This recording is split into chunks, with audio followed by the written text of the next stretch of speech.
righty, I'm gonna go ahead and screen share again. Give me 1 second. Thank you. Thank you so much, Mina. Okay, so we're gonna go on to the next couple sections and we're ahead of time because hopefully we'll get done early. All right, so strategic spending. I'm so happy you're here, Armando. So strategic spending, the one thing that I love talking about is with the non-for-profit, we are allowed to have money. It is not that we have to spend all of it. It's important to know that we don't have to spend all of it, but we can, and we can spend it to use appropriately, right? And use for a mission. National, state dependent. Real quickly, I'll jump on this question. Are we going to have a new tax exempt form from national, or is it state dependent?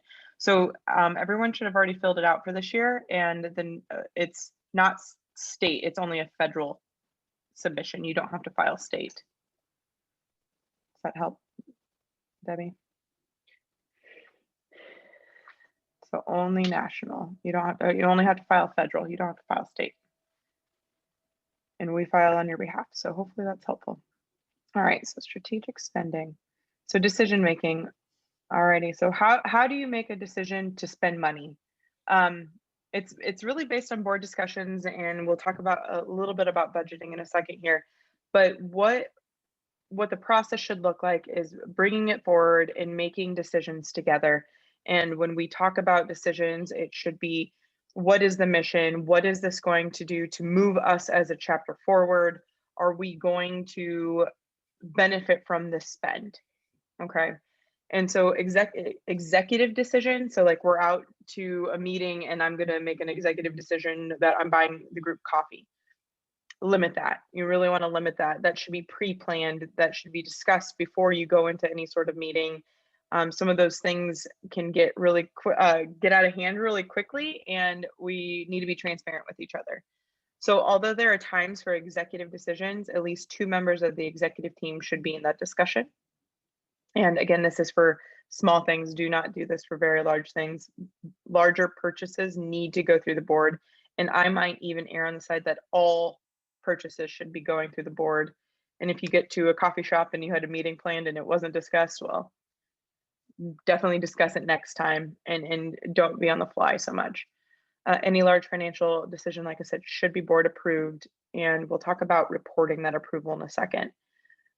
In that report, so in a second, here it is. Here goes my bullets. So a report for that approval should look like a meeting minute. There should be a motion of an approval. So we motion that we are going to have a meet and greet luncheon for new potential members in 2 weeks. That's the motion. In that motion says we are approving financial stipend of $100 for this event. So that financial consideration should be listed in those motions at your board and written in the minutes.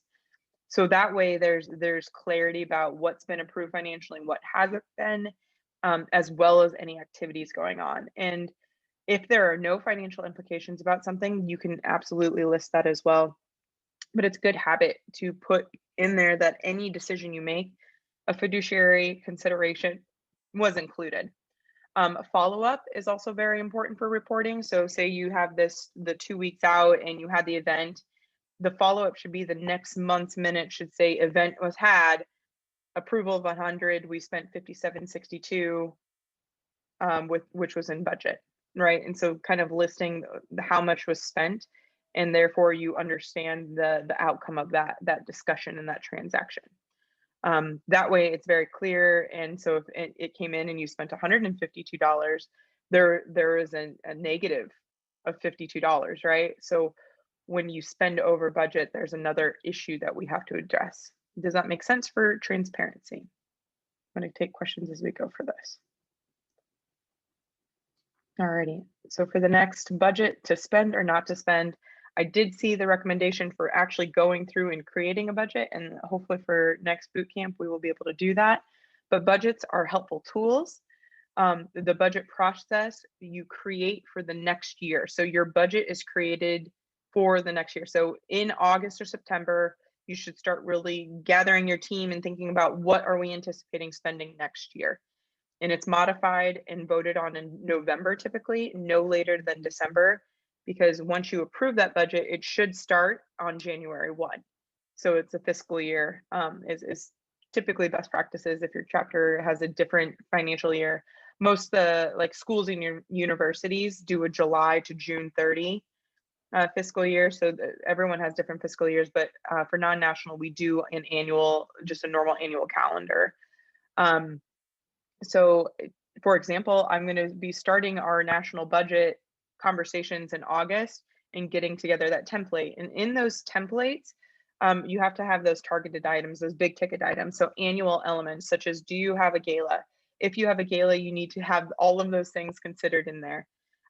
Projected membership. How many members do you think you might have? Are you going to have a membership drive and need to have finances pulled for prizes for that membership drive?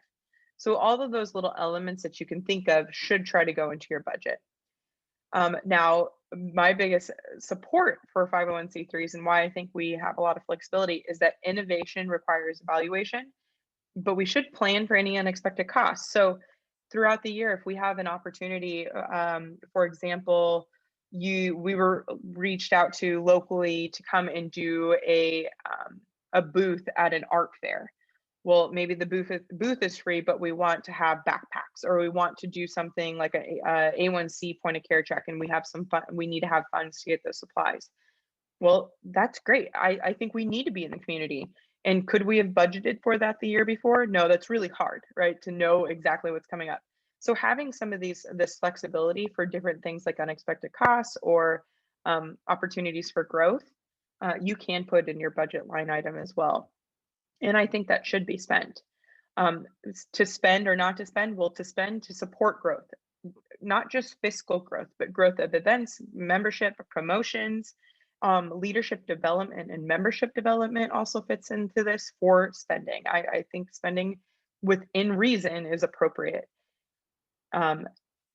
Now, not to spend. Well, if you've already exhausted this innovations amount or this unexpected cost amount, so say you put away $500 for unexpected costs. Well, once you hit that $500, probably should really consider why you're going over, if it's incredibly important, and be very vigilant about approving anything over your budget. And that way, you know, by the end of the year, hopefully you're coming out in the black and not in the red. So there's information about budgeting, just little pieces. Alrighty. So innovation and spending, I want to talk about this a little bit because I think this is really fun to do and why we exist as a chapter. And I think a lot of our, especially some of our bigger chapters who have these gala events, have additional funds to spend money on. And then as our chapters are growing, we can, even $100 can really go a long way when we're talking innovation. So new ideas are excellent. Biggest part about a new idea is we have to talk about feasibility planning. So is it feasible? What is it going to actually cost? The target audience, how many potential people are in this target audience with a new idea? If we're only going to maybe outreach to 4 people, is that enough for us to spend our funds? Maybe if it's a leadership development, but if we're going to be doing a community event, I would prefer 50 or 25 and really looking at that target audience. Finally, for all new ideas to evaluate in terms of, can we spend this money?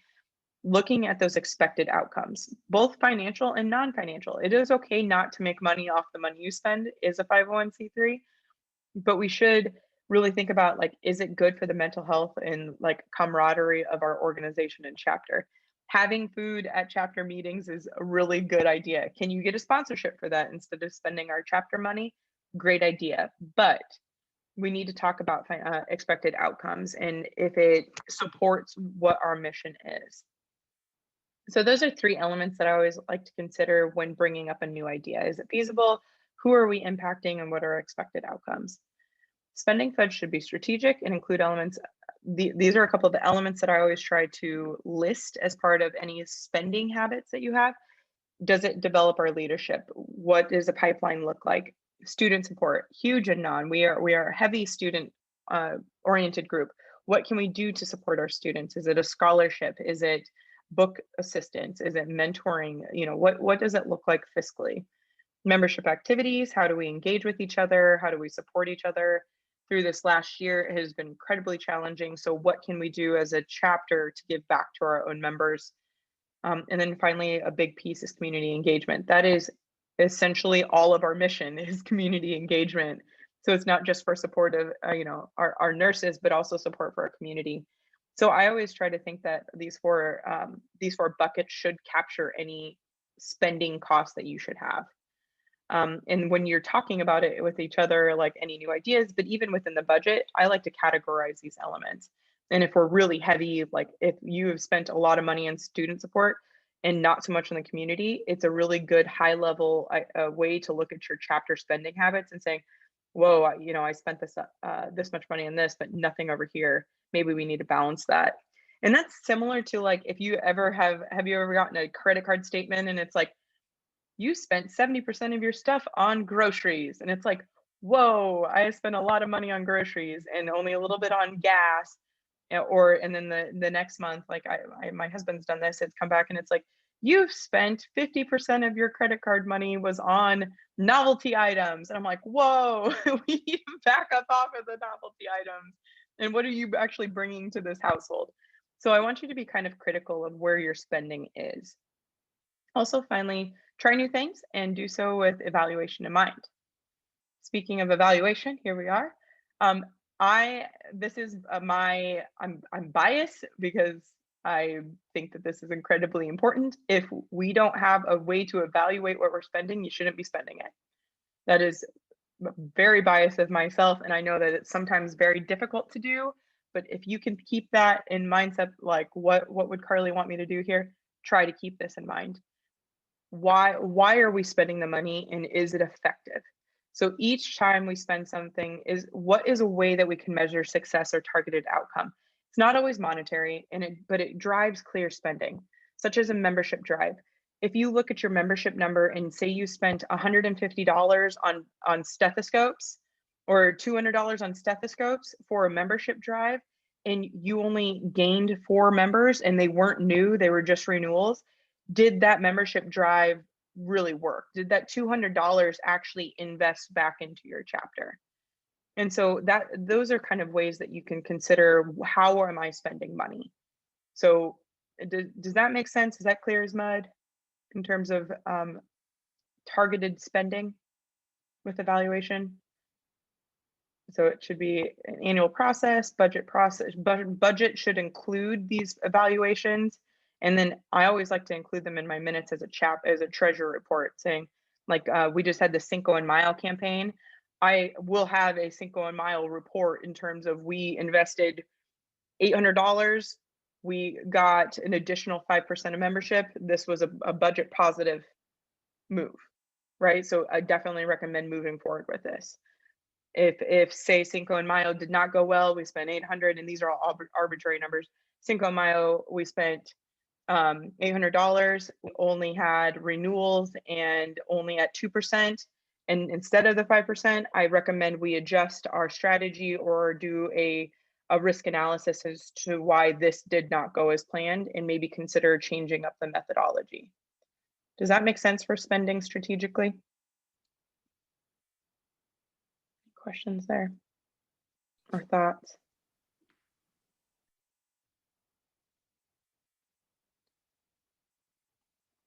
Okay, let's talk about reporting a little bit. So I love the idea that nursing does this so well, is that if you don't chart it, it wasn't done. Yeah, let's assume that's same with finances. If you didn't chart it, it was absolutely not done. So reporting, aligning this with the evaluation, the report should include your timeline, cost, consider adding cost options or rationale, like those different buckets that I was talking about, and the evaluation and outcomes. And these should appear in your minutes. I definitely, if you have the ability and time, I know it's daunting to do a treasurer's report, even if you need to do it quarterly and talking about this evaluation or doing an annual evaluation, but a way to really go through and make sure all the things that you spent on are recorded in your chat and in your minutes and why it was spent. Spending like income should be clearly communicated in the minutes. I've done a couple reviews right now, and totals are okay. So if you have your treasurer's report and it says our bank account is at $23,400.16, and we spent a total of $2,000 this month, that's good. But what is better is why you spent that money, right? So $2,000, and then underneath it a couple bullets, $500 paid for mentoring for student affairs, $1,500 travel for board members to national conference. So you're giving exactly what that spending was. Do you need to have all these Excel sheets and everything? No, not so much, but having those available, you can staple them or put them in with your minutes. It's just good habit so that everything is extremely clear. Everyone knows where every money is, and at any time, anyone can pull it up. When you start hiding things or things are not readily available, that causes concern. So money is a black and white thing. If it's not there, it's not done. New ideas or spending outside the budget requires more critical lens, I believe, and should be a board decision. And if you have a finance committee, bring in your finance committee. We will discuss later one of the policies for over budget spending for non-national. And if you like that policy, you can absolutely institute it into your chapters as well. But essentially what that means is if you go up to your budget, but if you need to spend over, that's not always wrong. Spending over a budget line item is not always wrong, but it's important to be very cognizant because this is not discretionary money. This is money that we have to be considerate of. So really discussing and not just automatically going because you have the money, spend it. All right. Questions about that before I go to fundraising, this section. So strategic spending. Any comments on it? Do you feel like you do this well with your chapters or could be getting better?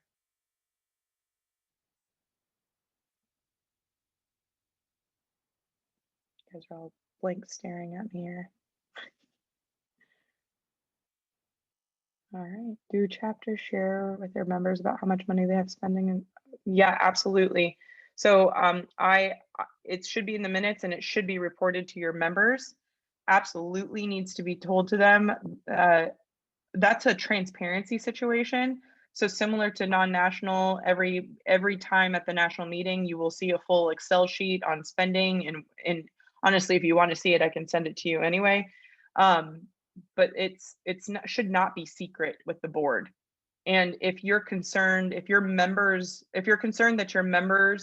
will be scrutinizing spending that you all are doing, then there's a discrepancy between member and board priorities. And that's something that you need to step back and really analyze. So for example, spending money on sending 3 of your board members to a leadership training that costs $500 each. Well, $1,500. What did that leadership training do for those 3 members? Why was it not just out of NAHN's pocket? What was the purpose of it? And yes, your members absolutely should be critical about what that is. And then maybe the goal is it's a good idea for that leadership development. We want you to do it. And we're going to come back and do a leadership presentation for the whole chapter based on our learnings. And that's your outcome and that's your evaluation.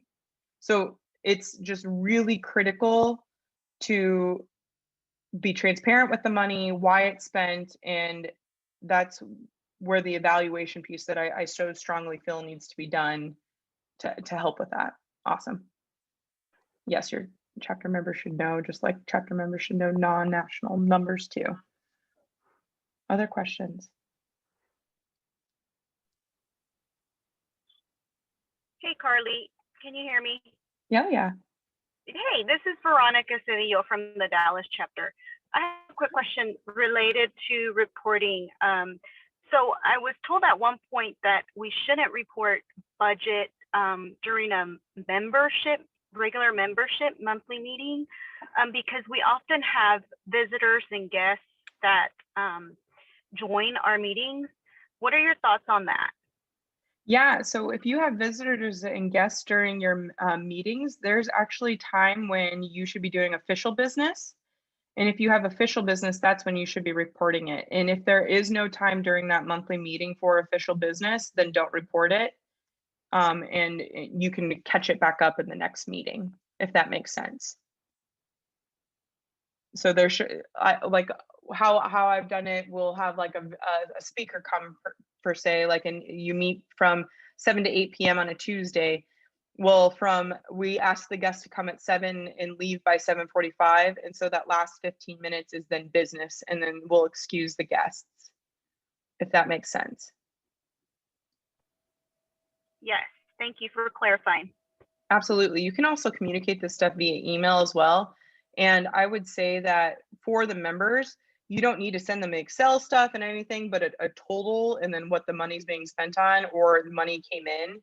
That's something that can be communicated decently clearly. But yeah, it should be business only. Yeah, you don't really need to be sharing with anyone how much money we have. So thank you for that good question, Veronica. Other questions? You can also do like a quarterly, you can talk to your membership and maybe do like a quarterly reporting system or biannual reporting system. Like the members don't have to get a report every single time. Like I don't send out reports to chapter presidents every single time. Like I try to do that on a quarterly basis for updates because it's a lot of, updating and things behind the scene. But as a board, your board meetings need to do a monthly report. So this detailed section, like the detailed reporting that are going on here, this is a board level meeting. And then to your membership, you can do a little bit more overage, like what am I trying to say? Not overage, but just the overview of what's going on. And then you can do that at a different rate, and you can tell your membership how you're planning on reporting that information and seeing if they're agreeable to that or not. Does that make sense too? Yes, thank you. Absolutely. And your board minutes need to have the receipts, need to have all this information. So that's a great question. What else? All right, I'm going to go to the next one.